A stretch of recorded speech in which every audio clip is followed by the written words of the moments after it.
Les actus sur Electib, il y en a eu pas mal encore cette semaine. Il y a évidemment TeslaTib, je vous rappelle, la chaîne 100% Tesla. Vous êtes déjà 748 à être abonnés, 431 vidéos faites depuis la création de la chaîne. Je vous invite à vous abonner si c'est pas fait. Alors, Fest E-Box M, petit utilitaire électrique débarque en France. Plus de 30 000 véhicules électriques ont été vendus en France en septembre 2023. Sacré score, la NHTSA va-t-elle mettre un frein sans le vouloir à l'essor de la voiture électrique aux États-Unis? Subaru espère se relancer en France avec son Solterra électrique, basé sur le BZ4X donc, mais très cher, plus de 60 000 balles. Zeekr conclut un partenariat avec Plugsurfing pour faire percer ses VE, pas sûr que ça marche. Trump, tous ceux qui possèdent une voiture électrique deviennent schizophrènes. Merci, pas Elon du coup. Donald, ne pas confondre les deux quand même. Rivian dépasse les attentes avec une production et des livraisons. Record au troisième trimestre. Volkswagen propose une ID3 avec un abonnement all-inclusive mais hyper cher. Opel Astra électrique jusqu'à 4 500 € moins cher que sa cousine la i308. Alors du coup là il n'y a aucune justification à ça que la i308 soit beaucoup plus chère pour la même voiture, donc c'est vraiment lamentable. J'ai fait les annonces Le Bon Coin, donc ça faisait longtemps. Un partenariat à venir entre New et Mercedes. Volkswagen évoque ses sièges et veut que son ID7 soit la voiture la plus confortable du monde. Aura Funky Cat, une version long range en version très limitée à prévoir. Le Skoda Enyaq RS IV gagne 40 chevaux et de l'autonomie, grâce à une simple mise à jour au logiciel. Bravo. BYD appelle les marques chinoises à démolir les constructeurs historiques. Rien que ça. Honda N-Van E, un petit utilitaire K-Car à bas prix pour la marque japonaise. Ça serait bien qu'ils sortent en Europe, ce truc-là. Alors la chaîne EV a communiqué sur les coûts de son voyage en Unix 6, là.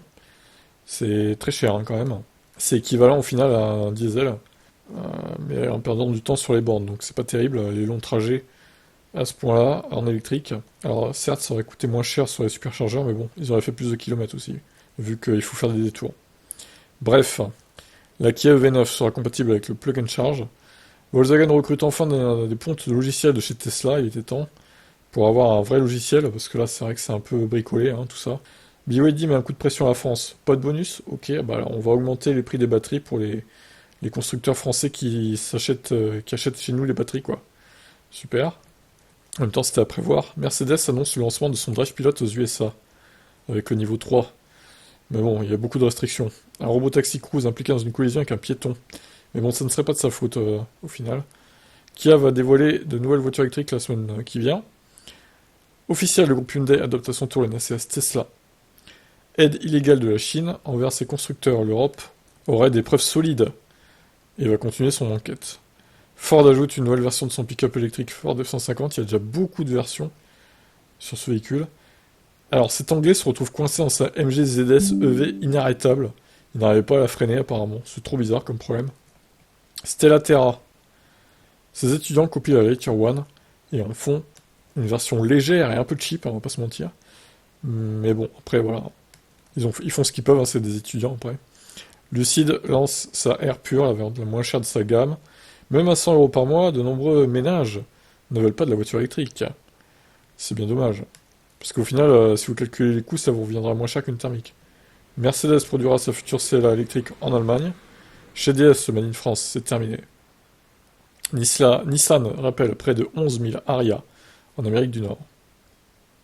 ChargeMap permet maintenant la gestion directe de la charge via l'application. Vous pouvez arrêter la charge, vous pouvez voir à combien c'est en pourcentage.